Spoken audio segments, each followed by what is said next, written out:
Hi guys, எல்லோரும் எப்படி இருக்கீங்க? ரொம்ப நாள் கழித்து உங்களை நான் மீட் பண்ணுறேன். இந்த நைட் டைமில் எங்கடா இருக்குன்னு கேட்டிங்கன்னா, போடி நாய்க்கனூரில் தான் நம்ம இருக்கோம். இப்போது நம்ம ஒரு வேலையாக இன்றைக்கி சாயந்தரம் தான் இங்கே வந்தோம்.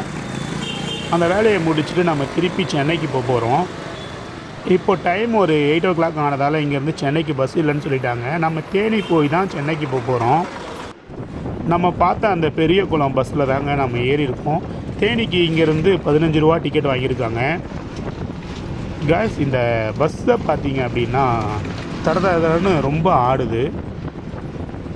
இந்த செந்தில் ஒரு படத்தில் கேட்பார் இல்லையா, எரிச்சம்பழத்தை பார்த்த உடனே, அந்த மாதிரி தான் எனக்கும் இதை பார்த்தோன்னே தோணுச்சு. நீங்கள் இந்த மாதிரி இப்படி ஒரு பஸ்ஸில் ட்ராவல் பண்ணியிருக்கீங்கன்னா அந்த ஊர் பேரையும் நீங்கள் போன அனுபவத்தையும் சொல்லுங்கள். உங்களுக்கு நான் கொஞ்சம் நேரத்தில் பஸ்ஸோட உள்ளே காட்டுறேன். உங்களுக்கு பார்த்த உடனே தெரிஞ்சிருக்கும் பாருங்க இந்த பஸ்ஸோட கண்டிஷனு. இதுதாங்க ஆயிடுச்சு இந்த பஸ்ஸோட கண்டிஷனு. இந்த பஸ்ஸு கடைசி மூச்சு இருக்கிற வரலும் வச்சு செய்வாங்க போல். இந்த பஸ்ஸு அதுவும் இல்லாமல் பார்த்தீங்கன்னா போடியிலேருந்து பெரியகுளம் வரலும் போகுதுங்க. நம்ம இந்த பஸ்ஸில் தேனி வரலும் தான் ட்ராவல் பண்ண போகிறோம். அங்கே போய் நம்ம சென்னைக்கு பஸ்ஸில் போகிறோம். என்ன தான் இந்த பஸ்ஸு தடன்னு ஆடினாலும் ஸ்பீடில் வந்து குறைய சொல்ல முடியாதுங்க.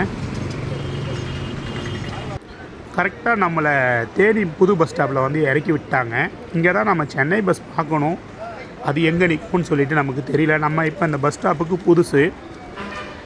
இப்போ நம்ம வந்த பஸ்ஸை சொல்லணுன்னா, பஸ்ஸு ரொம்ப கலகலத்து போயிருந்தாலும் ஸ்பீட் நல்லா வந்துச்சு. நல்லா சேஃபாக தான் கொண்டு வந்து நம்மளை இங்கே விட்டுருக்குறாங்க. நம்ம நெக்ஸ்ட்டு வந்து சென்னைக்கு எப்படி போகணுன்றதை வந்து அடுத்த வீடியோவில் பார்ப்போம்.